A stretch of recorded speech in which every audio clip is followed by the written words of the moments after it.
In the last days of December, Dr. Hall, the village priest, was working in his study, when his servant entered the room in great alarm. "Oh, Dr. Hall, sir," she cried, "what do you think? The poor squire's dead." "What? Squire Bowles? What are you saying, woman?" replied the priest. "I saw him only yesterday." "Yes, sir, I know," said the servant, "but it's true. Mr. Wickham, the clerk, has just brought the news on his way to ring the church bell. You'll hear it yourself in a moment. Listen, there it is." And sure enough, the bell then began to ring, long and slow, telling the people of the village that someone had died. Dr. Hall stood up. "This is terrible," he said. "I must go up to the hall at once. The squire was so much better yesterday. It seems so sudden." "Yes, sir," agreed the servant. "Mr. Wickham said that the poor squire was taken ill very suddenly with a terrible pain. He died very quickly, and Wickham said that they want him buried quickly too." "Yes, yes. Well, I must ask Mrs. Bowles herself, or Mr. Joseph," said the priest. "Bring me my coat and hat, please. Oh, and tell Mr. Wickham that I would like to see him when he has finished ringing the bell." And he hurried off to the hall. When he returned an hour later, he found the clerk waiting for him. "There's a lot of work for you to do, Wickham," he said, "and not much time to do it." "Yes, sir," said Wickham. "You'll want the family tomb opened, of course." "No, no, not at all," replied Dr. Hall. "The poor squire said before he died that he did not want to be buried in the family tomb. It is to be an earth grave in the churchyard." "Excuse me, sir," said Wickham, very surprised. "Do I understand you right? No tomb, you said, and just an earth grave? The poor squire was too ill to know what he was saying, surely." "Yes, Wickham, it seems strange to me too," said the priest. "But Mr. Joseph tells me that his father, or I should say his stepfather, made his wishes very clear when he was in good health. Clean earth and open air. You know, of course, the squire had some strange ideas, though he never told me of this one. Oh, and there's another thing, Wickham. No coffin." Oh, dear," said Wickham. "There'll be some talk about that. And I know that old Mr. Wright has some lovely wood for the squire's coffin. He's kept it for him for years." "Well," said Dr. Hall, "those are the squire's wishes, so I'm told, so that's what we must do. You must get the grave dug and everything ready by 10 o'clock tomorrow night. Tell Wright that we shall need some lights." "Very well, sir. If those are the orders, I must do my best," said Wickham. "Shall I send the women from the village to prepare the body?" "No, Wickham, that was not mentioned," said the priest. "No doubt Mr. Joseph will send for them if he wants them. You have enough work to do without that. Good night, Wickham." He paused. "I was just writing out the year's burials in the church records. I didn't think that I'd have to add Squire Bowles' name to them." The squire's burial took place as planned.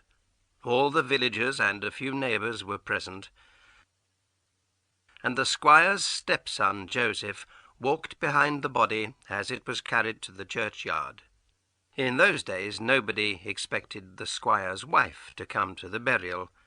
The squire had no family except his wife and stepson, and he had left everything to his wife. But what was everything? The land, house, furniture, pictures, and silver were all there, but no money was found. This was very strange. Squire Bowles was quite a rich man. He received plenty of money from his land every year. His lawyers were honest, but still there was no money. The squire had not been mean with his money. His wife had all she needed. He sent Joseph to school and university, and he lived well. But still he earned more money than he spent. Where was it? Mrs. Bowles and her son searched the house and grounds several times, but found no money. They could not understand it. They sat one evening in the library discussing the problem for the 20th time. "You've been through his papers again, Joseph, haven't you?" asked the mother. "Yes, mother, and I found nothing." "What was he writing the day before he died, do you know? And why was he always writing to Mr. Fowler in Gloucester? You know, he had some strange ideas about what happens to a person's soul when he dies. He was writing to Mr. Fowler about it, but he didn't finish the letter. Here, I'll read it to you." He fetched some papers from the squire's writing table and began to read. "My dear friend, you will be interested to hear about my latest studies, though I am not sure how accurate they are. One writer says that for a time after death, a man's soul stays close to the places he knew during life, so close, in fact, that he can be called to speak to the living. Indeed, he must come if he is called with the right words. And these words are given in an experiment in Dr. Moore's book, which I have copied out for you. But when the soul has come and has opened its mouth to speak, the caller may see and hear more than he wishes, which is usually to know where the dead man has hidden his money." Joseph stopped reading, and there was silence for a moment. Then his mother said, "There was no more than that?" "No, mother, nothing." "And have you met this Mr. Fowler?" "Yes, he came to speak once or twice at Oxford." "Well," said the mother, "as he was a friend of the squire, I think you should write to him and tell him what has happened. You will know what to say, and the letter is for him after all." "You're right, mother," replied Joseph. "I'll write to him at once." And he wrote that same evening. In time, a letter came back from Gloucester, and with it a large packet. And there were more evening talks in the library at the Hall. At the end of one evening the mother said, "Well, if you are sure, do it tonight. Go round by the fields where no one will see you. Oh, and here's a cloth you can use." "What cloth is it, mother?" asked Joseph. "Just a cloth," was the answer. Joseph went out by the garden door, and his mother stood in the doorway thinking, with her hand over her mouth. Then she said quietly, "It was the cloth to cover his face. Oh, I wish I had not been so hurried." The night was very dark, and a strong wind blew loud over the black fields, loud enough to drown all sounds of calling or answering, if anyone did call or answer. Next morning Joseph's mother hurried to his bedroom. "Give me the cloth," she said. "The servants must not find it, and tell me, quick." Her son, sitting on the edge of the bed, with his head in his hands, looked up at her with wild, red eyes. "We have opened his mouth," he said. "Why, oh why, mother, did you leave his face uncovered?" "You know how hurried I was that day," she replied. "I had no time. But do you mean that you have seen it?" Joseph hid his face in his hands. "Yes, mother, and he said you would see it too." His mother gave an awful cry and caught hold of the bedpost. "He's angry," Joseph went on. "He was waiting for me to call him, I'm sure. I had only just finished saying the words when I heard him, like a dog growling under the earth." He jumped to his feet and walked up and down the room. "And now he's free. What can we do? I cannot meet him again. I cannot take the drink he drank and go where he is. And I'm afraid to lie here another night.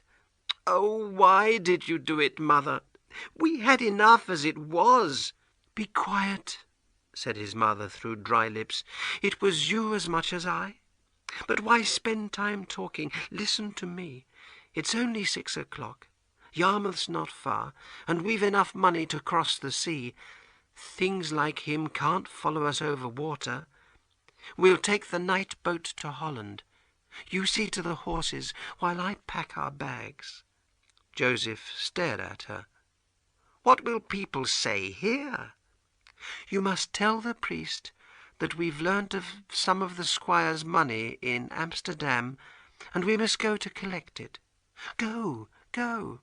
Or if you're not brave enough to do that, lie here and wait for him again tonight." Joseph trembled and left the room.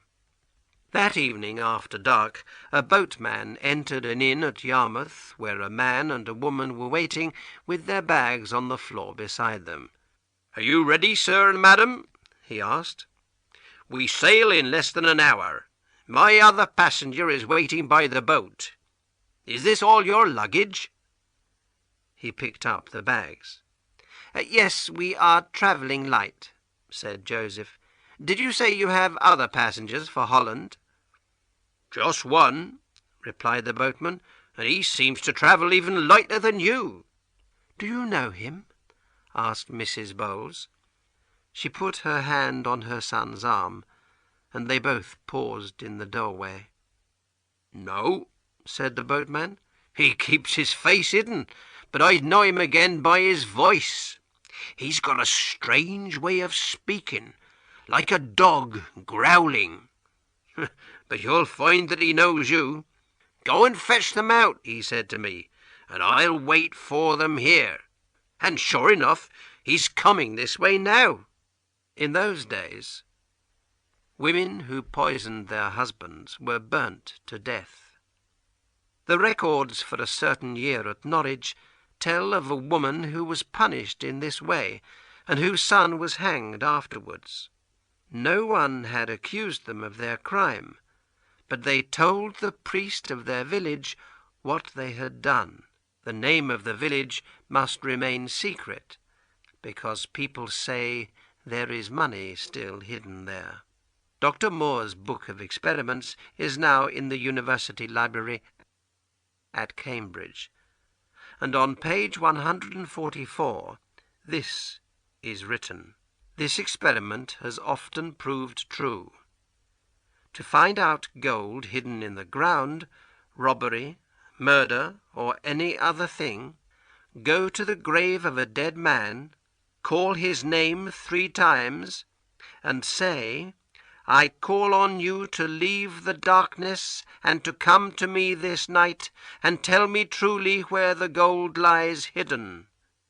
Then take some earth from the dead man's grave, and tie it in a clean cloth, and sleep with it under your right ear. And wherever you lie or sleep, that night he will come and tell you truly, waking or sleeping."